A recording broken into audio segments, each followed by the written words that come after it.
Right, we are good to go.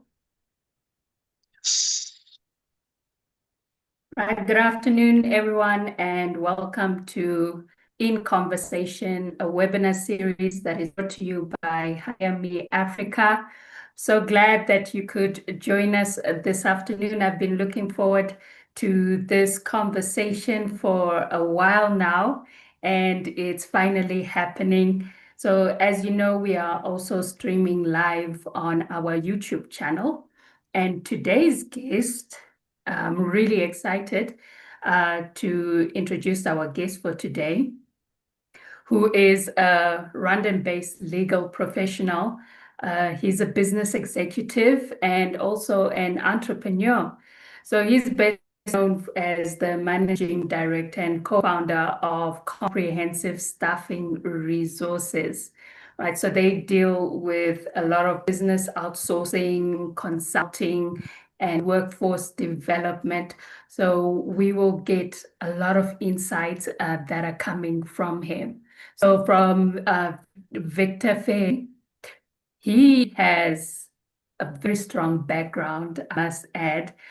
He holds a bachelor degree in philosophy. He also did his LLB, his law degree as well, and he's also got a master's degree in transport and logistics. So he's got a wealth of experience, and that's why today I was so excited because he's got a diverse understanding and range of some of the topic of discussion that we are going to have today.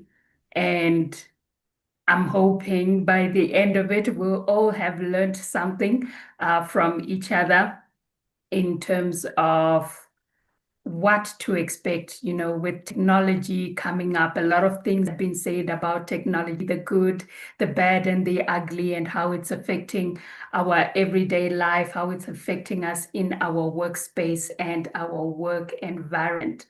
So help me welcome Victor. Thank you so much for joining me this afternoon.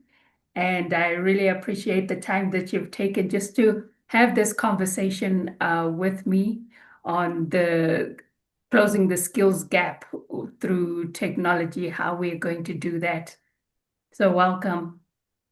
Thank you very much, Lauren, and thank you for the invitation to be able to share my insight with young people after working with them for a while. I think I have a little bit of knowledge about which I can be able to proudly share. Thank you for having me on the platform and for allowing me to share my little knowledge with participants. All right, fantastic. So we're going to go dive right into it. And I just want to know, since you're someone with such a multidisciplinary background, what has shaped your approach to workplace development in the field that you're in? Oh, thank you very much. I think you've mentioned the background, multi-background that I have. It is never enough. We keep learning every day.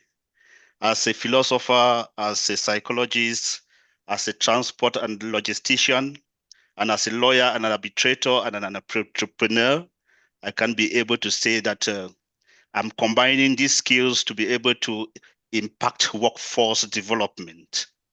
Now, there's always a unity in diversity, and there's nothing that you study that is wasted. One day or every day, you may have to use all those things that you have studied. I find myself at this level as an entrepreneur working with a lot of young people, combining all these multiple skills that I have, looking things at different aspects and analyzing them to get better results. So the advantage I have is building the strength on unity in diversity, trying to tap from everything that I've studied, those that I've studied in school and those that I've studied anywhere, to bring that strong workforce that we maybe probably enjoy in comprehensive staffing resources. In comprehensive staffing resources, we work also with a lot of people, a lot of diversified people from different places. And so having these multidisciplinary skills helps me to be able to know how to operate with those young people and looking things not only from my perspective, but looking at their own perspective and combining it to make a better results. Thank you very much. All right, that's something quite insightful that you spoke about, that you utilize what you learn throughout. And we know that learning is not just in the classroom, just being in that environment, learning environment, you do pick up a lot of things. And the conversations that we have with the youth, with different professional as well, are learning opportunities for us to actually grasp and understand what's going on in the environment around us, that will give us that edge that we need in the workspace. And you're saying, well, you've studied all of these things and now you're utilizing those same skills. And I'm just wondering to myself, there's some people who feel that their degrees have become redundant, or they haven't been able to find jobs based on the things that they have studied. But from what you're saying, it won't be wasted. When they do get that job, when they do start that business, they'll be able to utilize those same skills. It's that they learned in school, and now they feel that it's redundant because they haven't found a job specific to that industry. That's right. And I also wanted to find out, what key skill gaps do you observe in graduates today? Oh, working for the past 3 years with graduates, I came to realize that the main skill gap that graduates have is soft skills. That is why here in Comprehensive Staffing Resources, we try to impact them on soft skills, because most of them find it difficult to have these entry-level jobs because employers, they don't want to employ them because of lack of experience. Now, when we started Comprehensive Staffing Resources, we wanted to solve this problem of employers asking fresh graduates of experience when they're just coming out of university. So we found out that it is not about technical experience, it is about comportment at the job space. Sometimes when they leave university, they are not ready for the workplace. I talk about sometimes they get ready for work, they are work ready from the technical skills, but workplace readiness is lacking. So I discovered that impacting them on soft skills will help them to be able to know how to communicate, how to manage time, how to be organized, how to organize their activities, how to get into adaptability, how to think critically, and above all, every other thing. So we started impacting them on all these soft skills so that they go to the job and learn hands-on. And so far, so good. Trying this method has been so beneficial to them. After they study soft skills, I think employers now are very, very happy, and they're trying to look for them now to get into the job space because they understand what the space means and what type of behavior is needed in that space. So that is the gaps that are the skills that I think that young people should incorporate. Soft skills. There are a lot of them, and it is needed. Thank you. I think with all of the discussions that we've had about the gaps, soft skills always comes up, and it's not a conversation that has started recently. It's a conversation that has been going on for years, if not decades. I'm just wondering to myself as well, why haven't we bridged that gap, whether it's from the academia side, because there's that transition between what they study and actually being in the workplace. And that's the work readiness, the soft skills that they need to learn.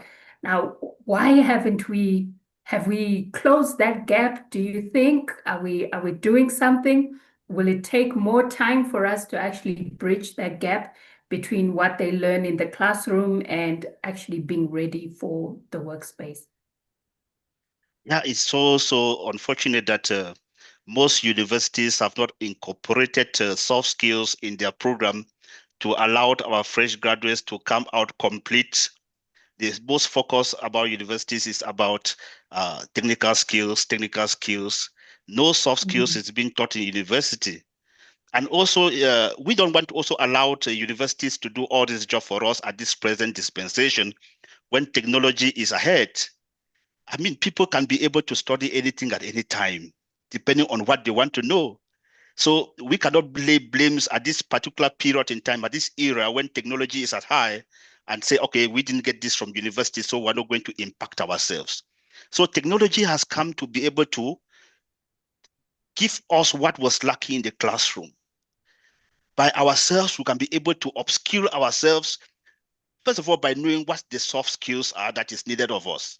And then we can be able to go online, make research, and then we're up to go.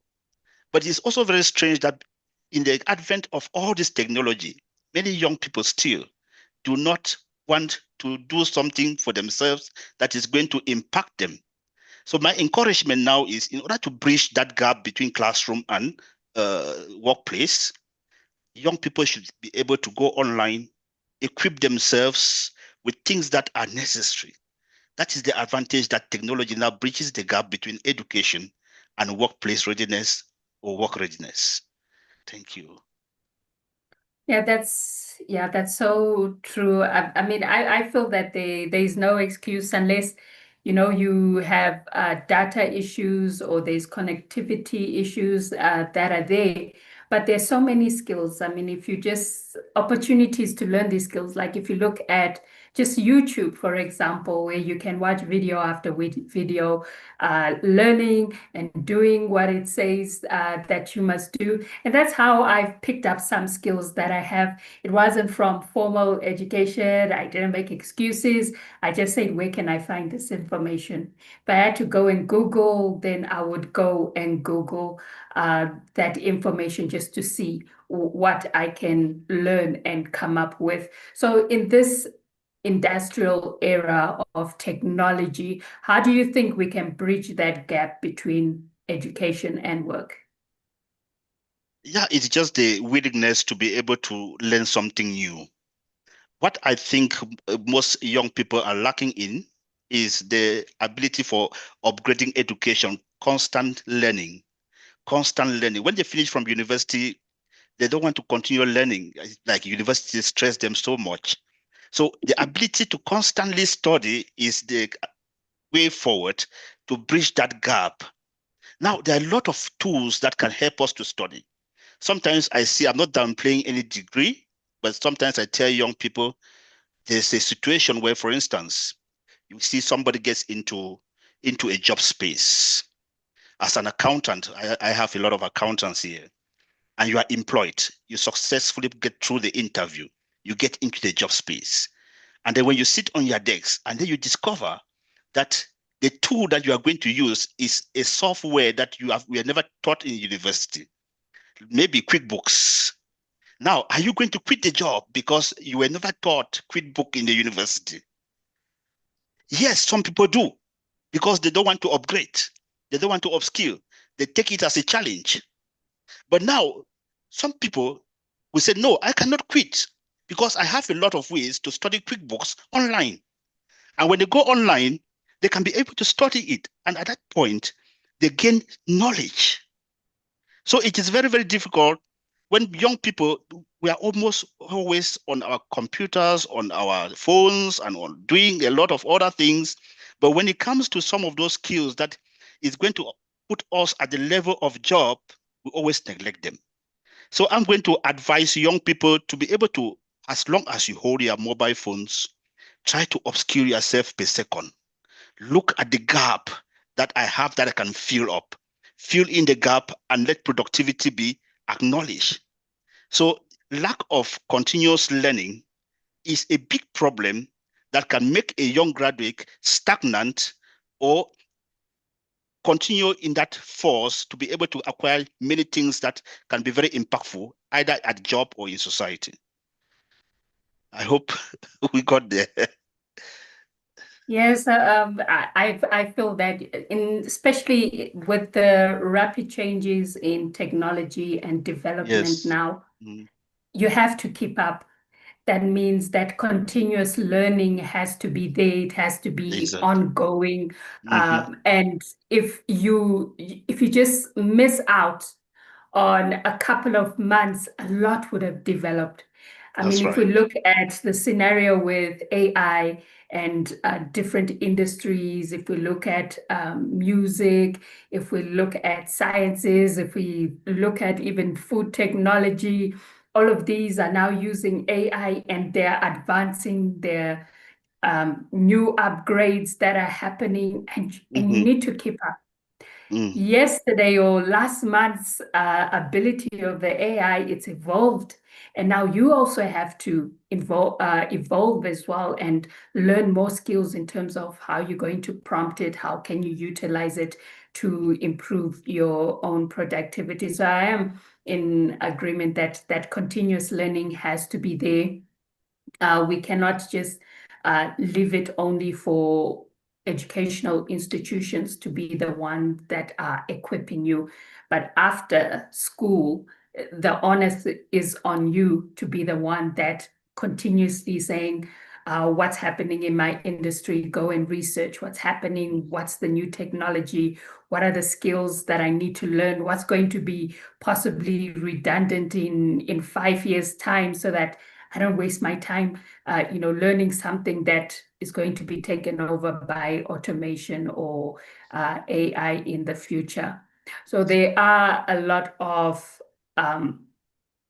stakeholders that need to come into the space just to help us even just improve the workforce, especially in Africa.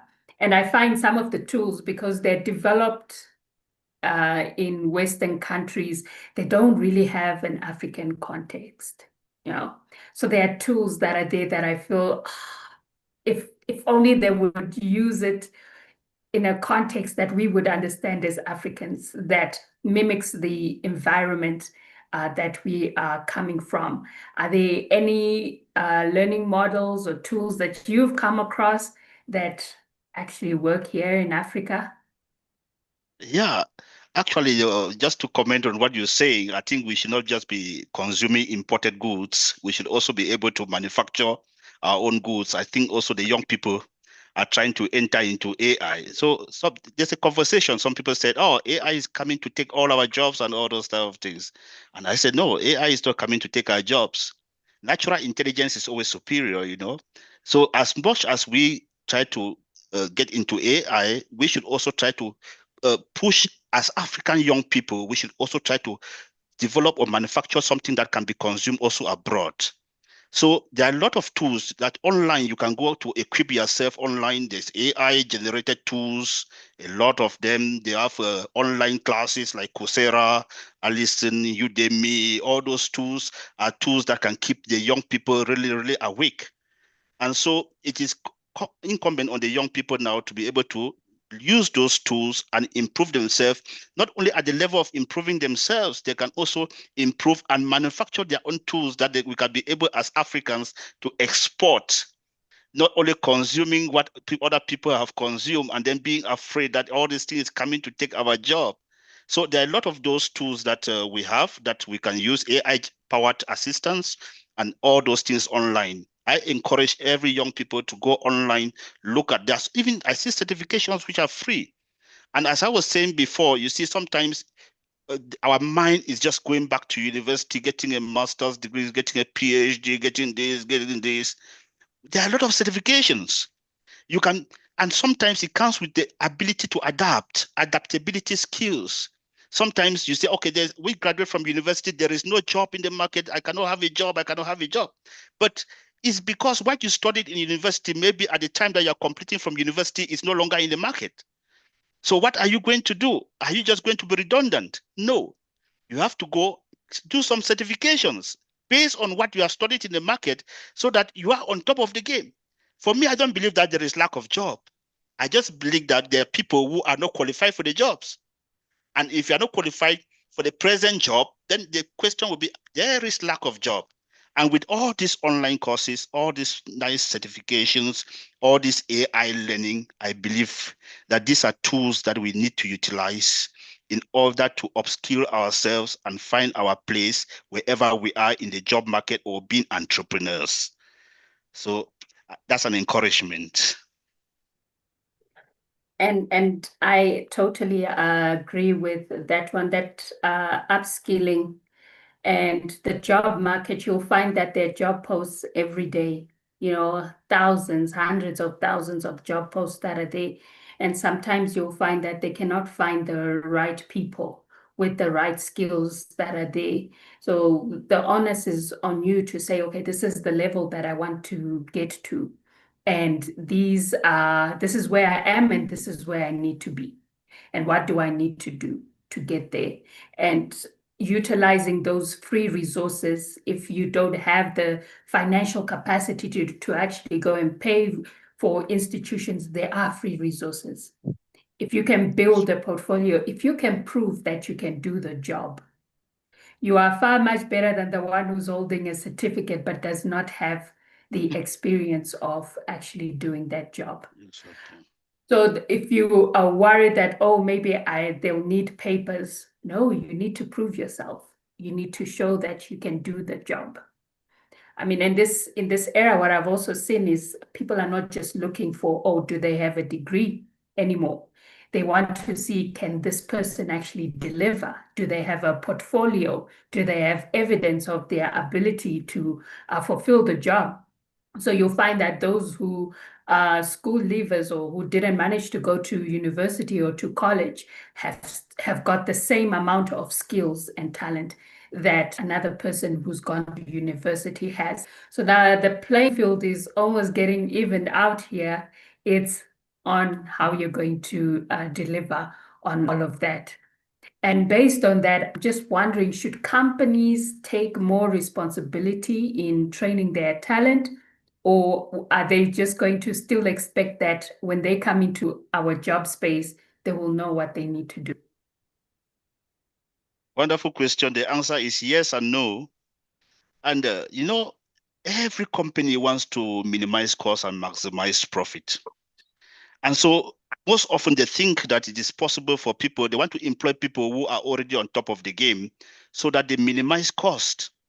Companies usually spend a lot of money training people on things that people could have trained themselves on, especially training people on maybe soft skills, on which technology is there, and you could have come in with it and be able to prove to the company that I'm competent.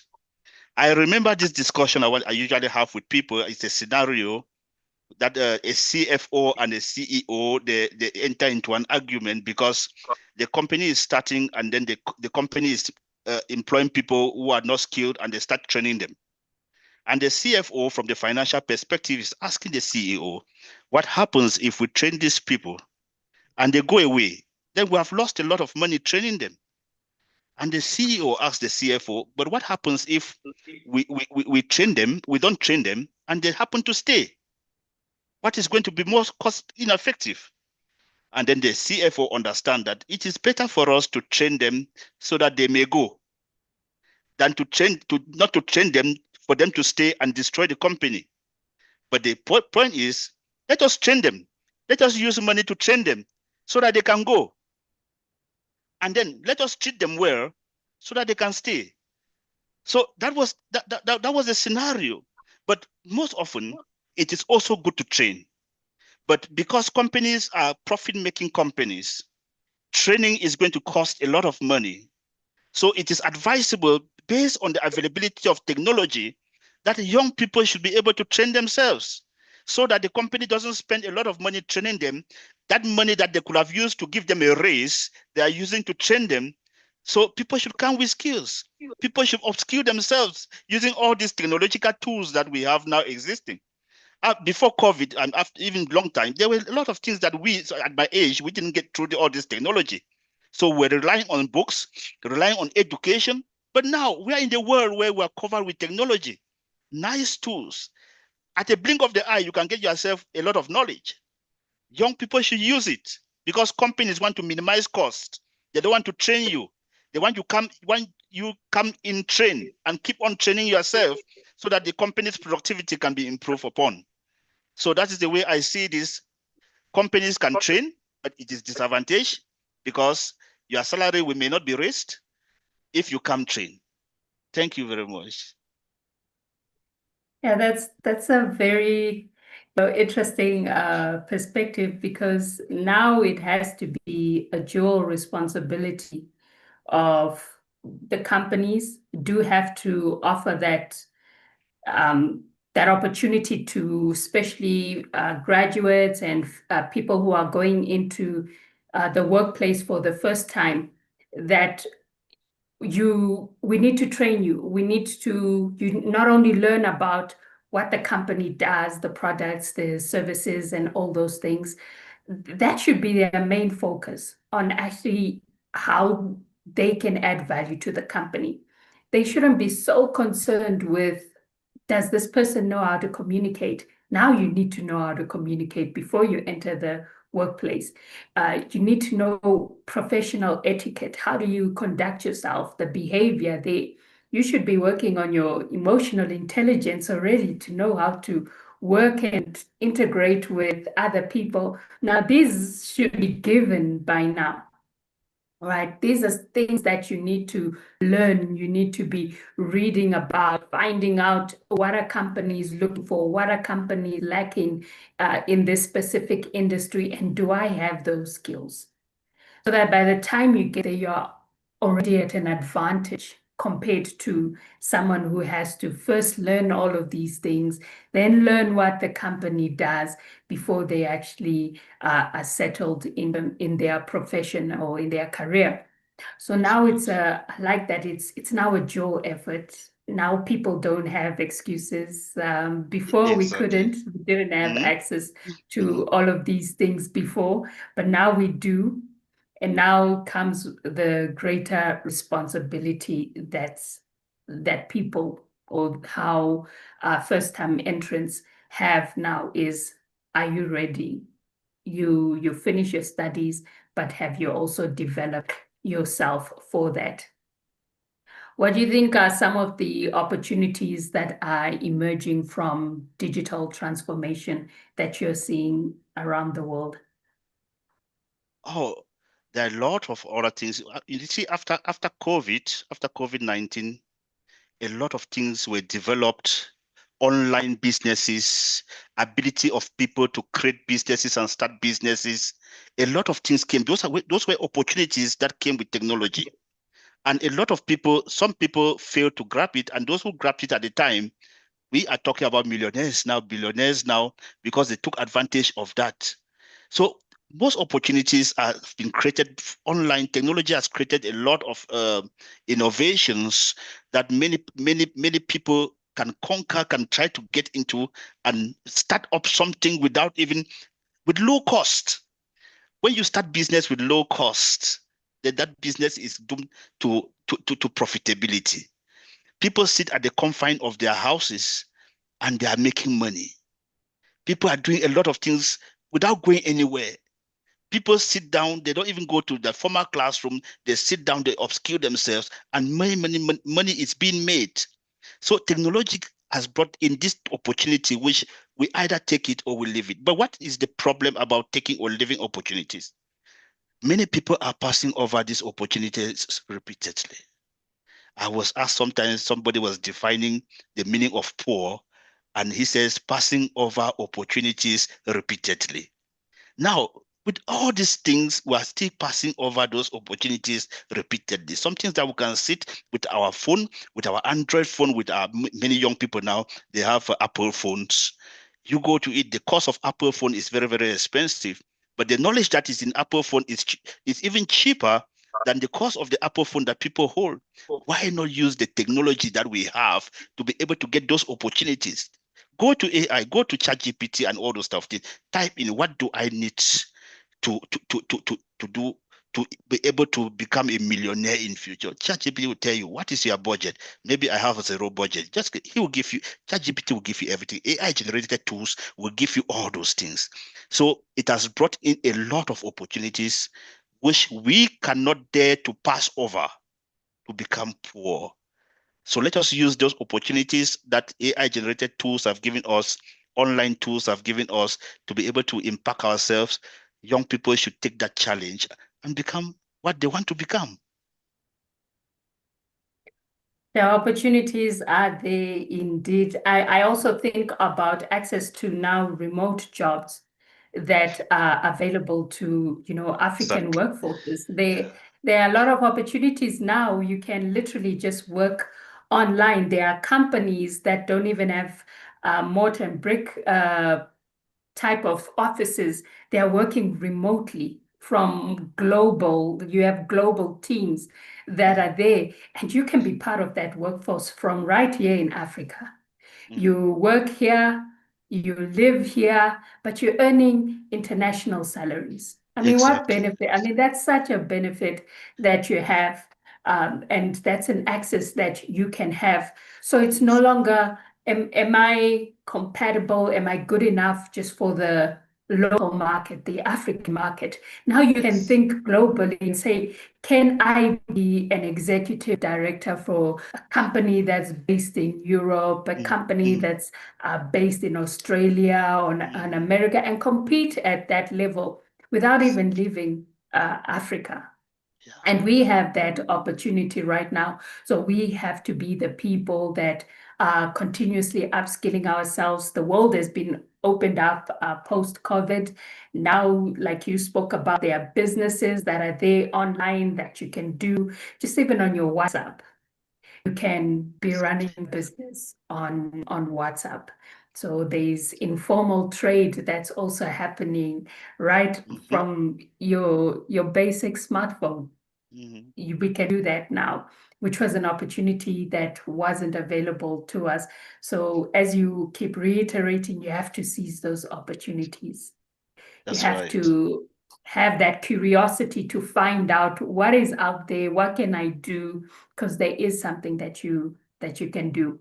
That's perfect. But I also worry about this generation because there is a microwave mentality that they have that, if I just start something, I expect it within this first year, I must make our money. Right. And sometimes it doesn't work out that way. It's a process. And if you look at entrepreneurs just building a business, they tell you like the first 5 years is, if you can survive that, if you can survive those 5 years, Oh my you God. know that you're set. And you think about the contribution, 5 years, what will be happening within those 5 years. Whereas they see people doing content creation and they think, oh, okay, if I start content creation, I'll also make a lot of money soon and I will be looking like the people that I watch on TikTok or YouTube. So that microwave mentality that things Exactly. happen Mm, very quickly mm, mm, is mm. something that we I, need to I address. was It actually does talking, sometimes. Lauren, I was actually talking with one young person last time. He wants to invest 10 million, whatever. And he's asking me, but this 10 million that I have, I want to invest it. So how long do you think that I can start making profit? I say, oh, 5 years. What? 5 years? What will I be doing within that 5 years? I say within 5 years, you will be sometimes adding money onto that 10 million to be able to sustain the business because maybe at the end of the month, in 5 years, sometimes you don't even have salaries to pay. But you have to keep on removing money from your pocket. And in 5 years, if you manage it well, then the company salary may stand at 20 million. Maybe there are a lot of losses too because you are going to encounter that. Then said, no, better let me not start if I'm going to get 5 years to be able to start a business. So that is the microwave mentality that a lot of young people have. They want to make it now and now, now and now. And it is also causing a lot of challenges because the mentality of making it here and now, it makes them to go into a lot of fraudster things and putting themselves into kind of problems, not being patient. So I will encourage young people also to be patient when they start businesses. It's not a 1 year thing, it's not a 2 years thing. Sometimes it can even take 10 years. We know the story of Coca-Cola, we know the story of Kentucky Fried Chicken and all those type of things. How long it took for them to be able to sell up to 10 Coca-Cola, how long it took for them to be able to sell Kentucky Fried Chicken and make it real renowned as we have it now. No business started making it now. It is also, we have to be resilient. We have to persevere and wait for the good outcome. Sorry for cutting you on Yes, that. That was just a cut, no. Lauren. It's true, and these are the conversations that we have on from young people, because I think Yes, what also influences that kind of mentality is what they feed themselves on social media. yeah, People exactly. post their successes; they don't post what was happening in the Yeah, background. yeah, When yeah, things were yeah, going tough, when they had to make certain sacrifices in order to reach there. And they exactly. get the mentality that, before they'll just show a little snippet and the rest is the success. And they'll be like, oh, I want that. And they will also start, oh, maybe I should do content creation. Maybe I should do this business because it brought them money. Yeah, And exactly. likewise with a career, if you really want to get or invest in a career and be an expert in that career, it's not going to happen in a year. You're No, not going to get that big salary, that fat salary within, your first year. And that is something yes. that I've encountered in recruitment where the expectations of the salary, I'll be Yeah. like, but you're still an entry level. You still have to prove yourself. They don't have that big budget, the supervisor type of salary that you are looking to Mm-hmm, get. mm-hmm, mm-hmm, mm-hmm. And that's the reality that's on the ground, is that misinformation about the expectations. If you are entry level and you're starting, expect the salary to be low. Yes, it will Exactly. not be enough. And you will learn how to utilize money because it's not enough. There are other life skills that you actually learn from There are a being lot of at the bottom of the food chain. exactly. I've sat down in interviews and I've heard a lot of salaries. And sometimes before the company call you for an interview, they already have their salary base. And then you call somebody in for the, especially young people which I work with, you call in somebody and say, oh, that good question. What is your salary expectation? And the person tells you $5,000 for entry level job. I said, but now if I give you $5,000, what are you going to give in return? First of all, you don't even know the job description. And then say, but what is the job description for this level? The person cannot even tell you. If I'm going to employ you at this position, what will you do so that if I pay you $5,000, you can be able to give me $15,000 at the end of the month? Now the problem is about money. It's not about performance. They just want to have this money. They want to live that lifestyle that social media is showing them, and it is all about that. But now sometimes you get people in. Okay, let us try 3 months probation, and then let us show me what you can do. After 3 months, let us sit down and talk. But before 1 month, you are already having a lot of reasons why you cannot employ that person. So as you rightly said, young people should be able to, first of all, entry level jobs is a learning process. They should be able to learn. I'm not saying that they go without pay, but you are being paid for knowledge. And that knowledge, technology is bringing that knowledge to us. Come in and show that I'm up to the task. And if you're asking for $5,000, maybe at the end of probation, they're already proposing you $10,000. So do what you can do to be able to get it. Don't assume.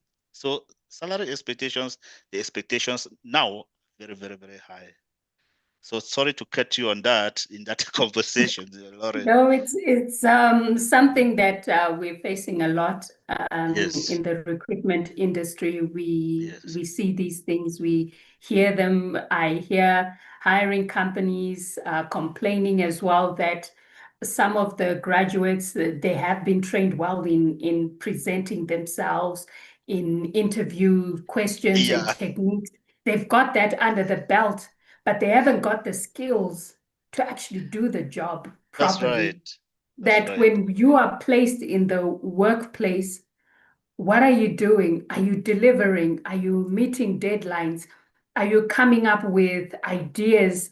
Are you doing your job well? Yeah. That's where now there's a discrepancy that's happening. The companies complaining that when they sell a good story, but now the delivery, that's where there is an issue. And that's where now we're Exactly. talking about you need to go in there ready. You need to use the technology that's available to you to learn these skills, sharpen these skills, and be a person that adds value to the company. That can Exactly. justify that if you want to go and renegotiate your salary at a later stage, you have evidence. I can do this. I introduced this, and this is my output. This is how much I managed to save the company or make the company. You have a basis for your salary negotiations based on that. But That's right. just talking the talk and still expecting the big salary, that is not going to happen. And you And expect he this, said it earlier on. yeah, and you expect the company to keep on training you and wasting a lot of money while you're expecting that big salary. No company is actually going to do that. No company is going to do that. So as we concluding this conversation, what does future-ready workforce look like for you?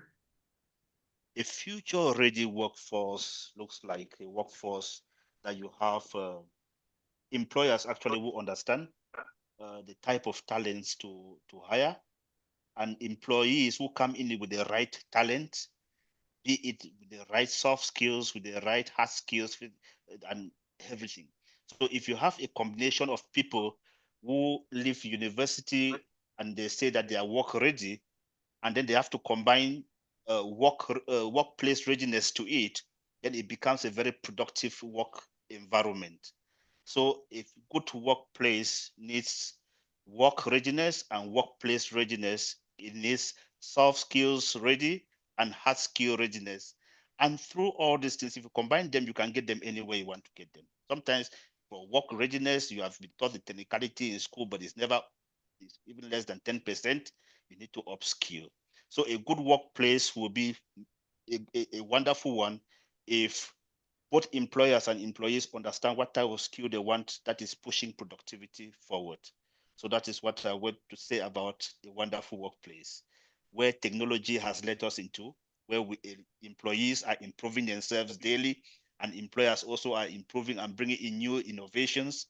Then in that case, that total blend will make a workplace very, very perfect. Right.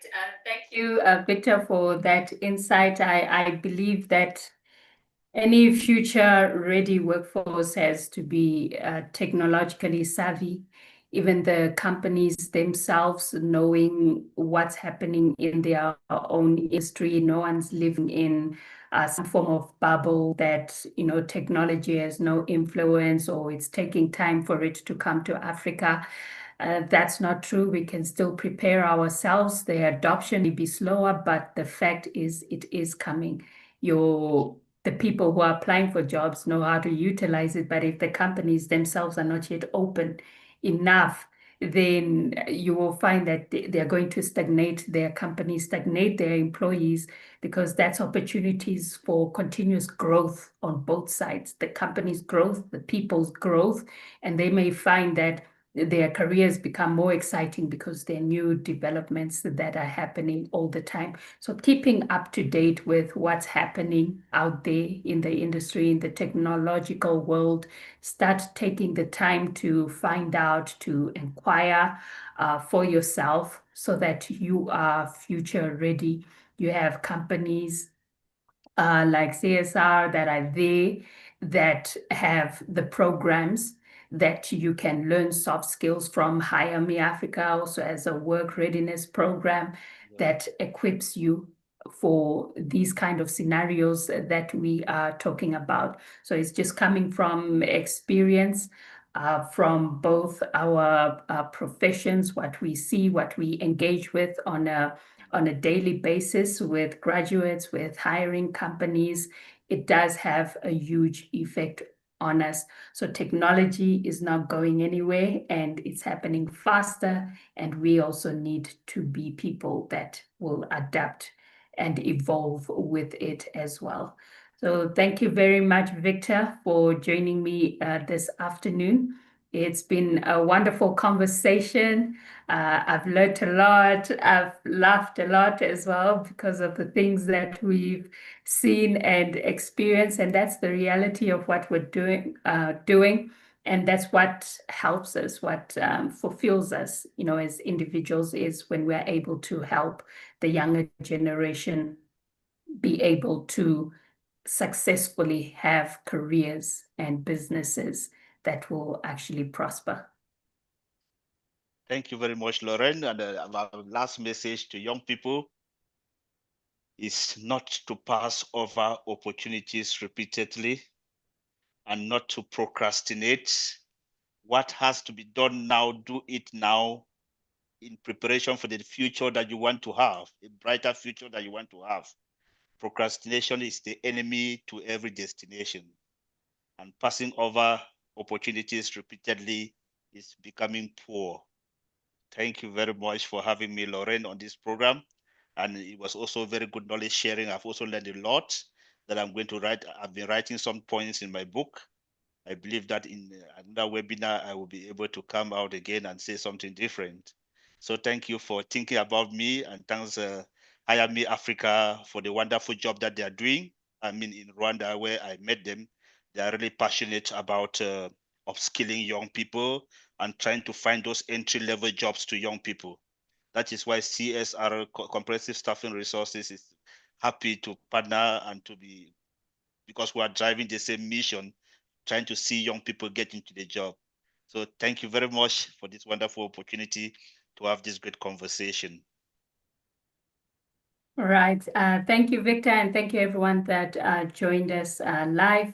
And we will see you at the next episode. Have a wonderful day and a wonderful week ahead.